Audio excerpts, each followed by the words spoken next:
What is the value of amplitude and time period of a simple harmonic motion? Whereas the equation of motion is given in the question. It's given that x is equal 5 sine pi t plus pi over 3 in terms of meter. The general equation for simple harmonic motion is nothing but x is equal a sine omega t plus pi.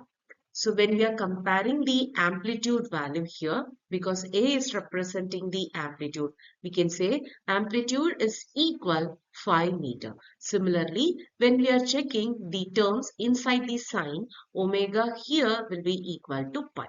It's known that the relation between time period and omega is nothing but t is equal to pi divided by omega. Here we have a value of omega as pi. So we can write t is equal 2 pi divided by pi, which will be equal to 2 seconds. So the amplitude will be equal to 5 meter and the time period will be equal to 2 seconds. So the correct answer for this question is option D.